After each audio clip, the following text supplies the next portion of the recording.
अस्सलाम वालेकुम। आज बुध है और जनवरी की 4 तारीख। वॉइस ऑफ अमेरिका की उर्दू सर्विस से फेसबुक बुलेटिन के साथ मैं हूं मोहम्मद आतिफ। बुलेटिन का आगाज करते हैं पाकिस्तान, अफगानिस्तान और भारत से मिलने वाली खबरों से। कलअदम तंजीम तहरीक तालिबान पाकिस्तान (TTP) ने पाकिस्तान पीपल्स पार्टी और मुस्लिम लीग नून के नाम अपने ताज़ा पैगाम में दोनों सियासी जमातों के खिलाफ कार्रवाई का इंदिया दिया है। तर्जुमान TTP मोहम्मद खुरासानी ने ज़राए इब्लाग को जारी किए गए तहरीरी बयान में बताया कि दोनों जमातों के लीडरान बिलावल भुट्टो जरदारी और मियां मोहम्मद शहबाज शरीफ अमेरिका की खुशनुदी के लिए TTP के खिलाफ कार्रवाइयों की बातें कर रहे हैं। TTP की जानिब से ये बयान एक ऐसे वक्त में सामने आया है जब गुज़िश्ता रोज़ अमरीकी महकमा ख़ारजा ने अपने एक बयान में पाकिस्तान के अंदर दहशतगर्दी की तायीद की मुखालफत की और पाकिस्तान के इस बयान की तायीद की कि वो अपने दिफा में कार्रवाई करने का हक रखता है। अमरीकी महकमा ख़ारजा के तर्जुमान नेड प्राइस ने मजीद कहा था कि पाकिस्तानी अवाम ने दहशतगर्द हमलों में बहुत ज़्यादा जानी नुकसान उठाया है, लिहाजा अफगान तालिबान को आलमी बरादरी को कराए जाने वाली यकीन दहानियों के मुताबिक अपनी सरजमीन दहशतगर्दी के खिलाफ इस्तेमाल करने की इजाज़त नहीं देनी चाहिए।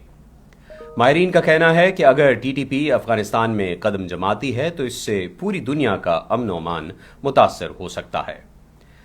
दूसरी तरफ आज वफाकी वजीर दाखिला राना सनाउल्लाह ने दावा किया है कि पार्लियामेंट पर हमले की धमकी देने और उसे सोशल मीडिया पर जारी करने वाले मुल्ज़िमान को गिरफ्तार कर लिया गया है। IG इस्लामाबाद अकबर नासिर खान के हमरा इस्लामाबाद में न्यूज़ कॉन्फ्रेंस करते हुए राना सनाउल्लाह का कहना था कि कलअदम तहरीक तालिबान पाकिस्तान TTP के साथ मुज़ाकरात की पहली शर्त यह है कि वो हथियार डाल दें और आइन और कानून के ताबे आएं। वॉइस ऑफ अमेरिका के नुमाइंदे आसिम अली राना के मुताबिक वजीर दाखिला का कहना था कि दहशतगर्दी के खिलाफ हुकूमत की ज़ीरो टॉलरेंस की पॉलिसी है। नेशनल सिक्योरिटी कमेटी में फैसला हुआ है कि सूबाई सतह पर CTD को मौसर बनाया जाएगा।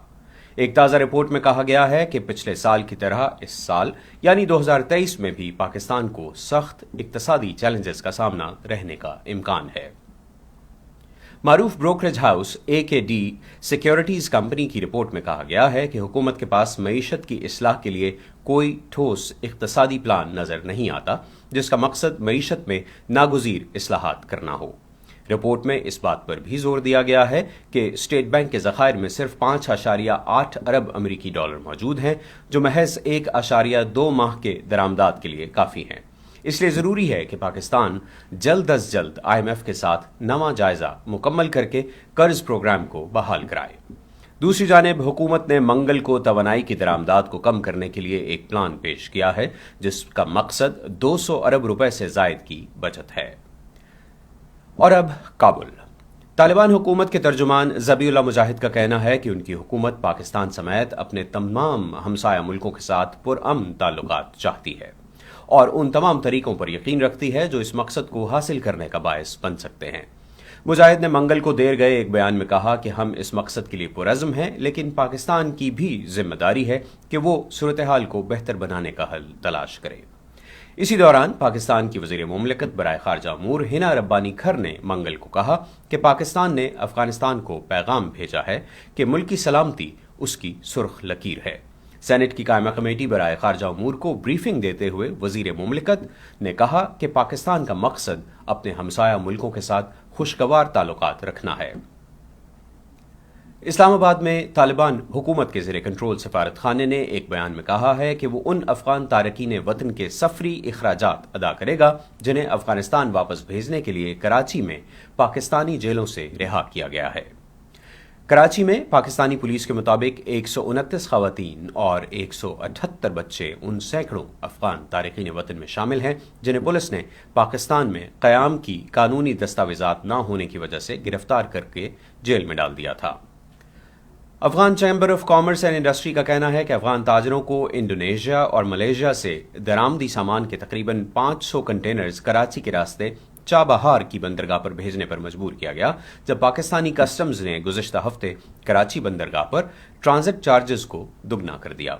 چیمبر کے عہدیداروں نے بدھ کے روز کابل میں ایک نیوز کانفرنس میں بتایا کہ افغان ٹرانزٹ معاملے پر نئے چارجز اور انشورنس کی شرح میں بھی اضافہ کیا گیا ہے، اور اگر یہ مسئلہ جلد حل نہ کیا گیا تو افغانستان میں اشیاء ضروریہ کی قیمتوں میں اضافہ ہو جائے گا اور تاجر ایران کی چابہار بندرگاہ کے ذریعے اپنا سامان بھیجنے پر مجبور ہو جائیں گے۔ اور اب بھارت، جہاں ایک طرف حکمران جماعت بی جے پی سینئر کانگریس رہنما راہل گاندھی اور ان کی بھارت جوڑو یاترا کی مسلسل مخالفت کر رہی ہے، وہیں آر ایس ایس اور ایودھیا، دہلی اور دوسرے شہروں کے سادھو سنتوں نے یاترا کی حمایت کی ہے۔ رام جنم بھومی مندر ایودھیا کے ہیڈ پجاری نے راہل گاندھی کے نام ایک خط میں انہیں یاترا کے لیے آشیرواد دیا اور کہا کہ آپ جس مشن کو لے کر چل رہے ہیں اس میں کامیاب ہوں۔ بین المذاہب اتحاد و یکجہتی کے لیے سرگرم ادارے بھارتیہ سرودھرم سنسد نے ہندو مذہبی رہنما گوسوامی سشیل جی مہاراج نے بھی راہل گاندھی کی یاترا کی حمایت کی اور ان کو آشیرواد دیا۔ البتہ ایک شدت پسند ہندو تنظیم وشو ہندو پرشد نے رام مندر کے پجاری کے خط پر اپنے تحفظات کا اظہار کیا ہے۔ بھارت کے خفیہ ادارے را کے سابق سربراہ ایس کے دلت اور فاروق عبداللہ نے بھی یاترا میں حصہ لیا۔ یاترا 30 جنوری کو سری نگر کے لال چوک پر ختم ہوگی۔ میانمار کے فوجی رہنما سینئر جنرل من آنگ ہیلنگ نے بدھ کے روز یوم آزادی کی پریڈ سے خطاب کرتے ہوئے کہا کہ اس سال کے آخر میں ہونے والے قومی انتخابات کے لیے تیاریاں کی جا رہی ہیں اور ملک پر زور دیا ہے کہ وہ سیاسی عمل میں حصہ لے۔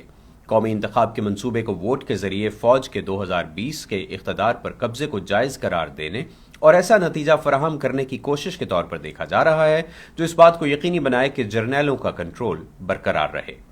بدھ کو بڑے پیمانے پر پریڈ کا انعقاد برطانوی نوآبادیاتی حکمرانی سے میانمار کی آزادی کی 75ویں سالگرہ کے موقع پر کیا گیا تھا۔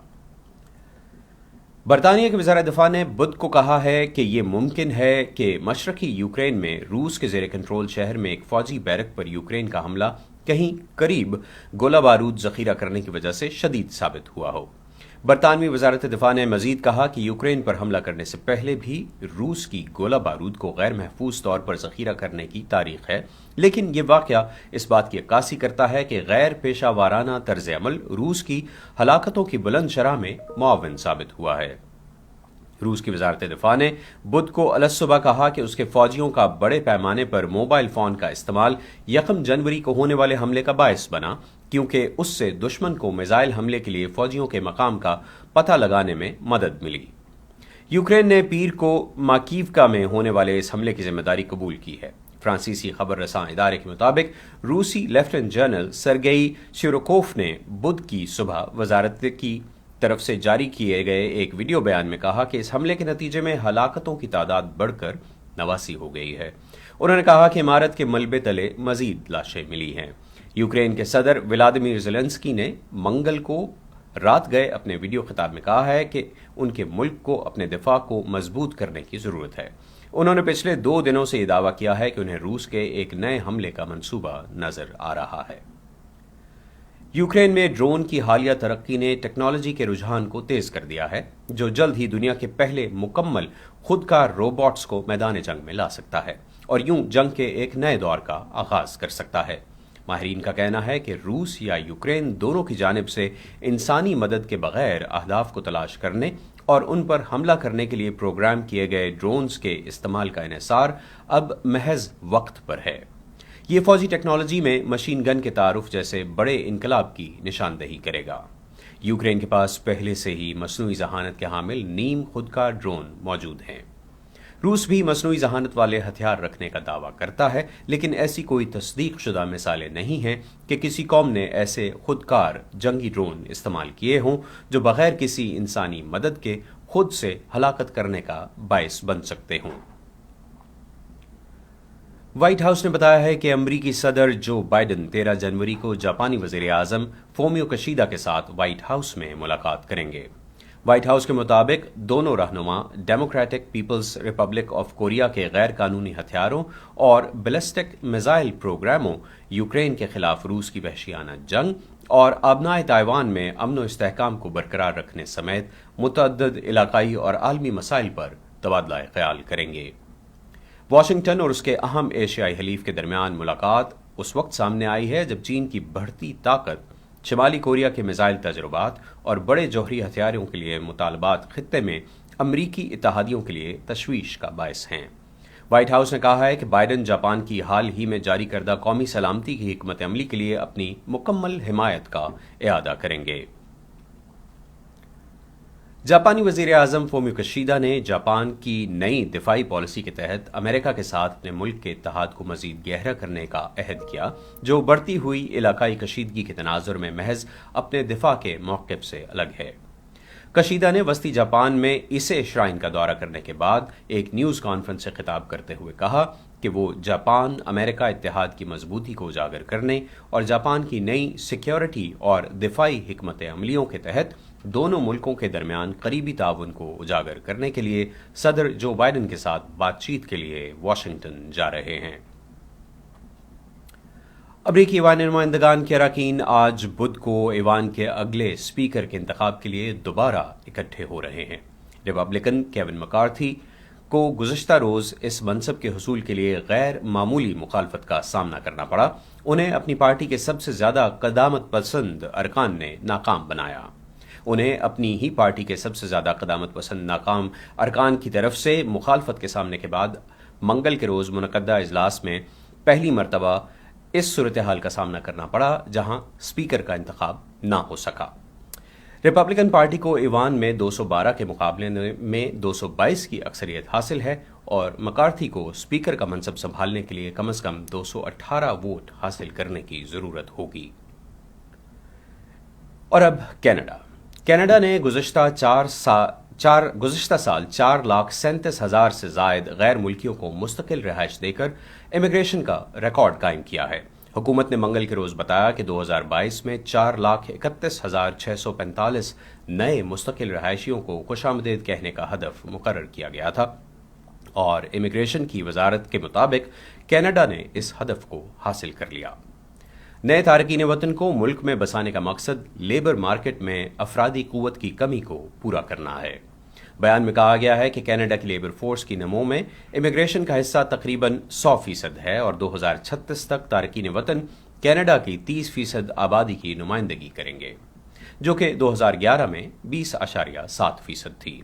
वज़ीर आज़म जस्टिन ट्रूडो की हुकूमत ने 2015 में इक़्तिदार में आने के बाद से कनाडा की मईशत को फ़रोग़ देने और उम्र रसीदा आबादी की मदद के लिए इमिग्रेशन पर इन्हिसार किया है।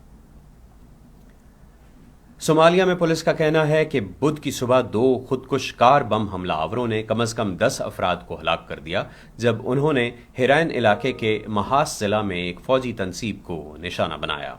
नमाज फजर के बाद होने वाले इस हमले के बारे में रिहायशी उस्मान अब्दुल हई ने एसोसिएटेड प्रेस को बताया कि ये बुलंद आवाज़ का धमाका था और पूरे शहर में सुना गया।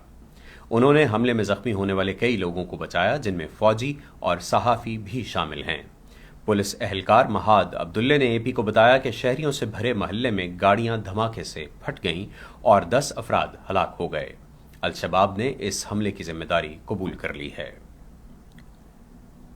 चीन में सरकारी मीडिया ने कोविड इन्फेक्शन में इजाफे की शिद्दत को ज्यादा अहमियत नहीं दी है, जबकि इसके साइंसदानों ने आलमी इदारा सेहत को ब्रीफ किया जो वायरस के इर्तिका के बारे में तफसीली मालूमात हासिल कर रहा है।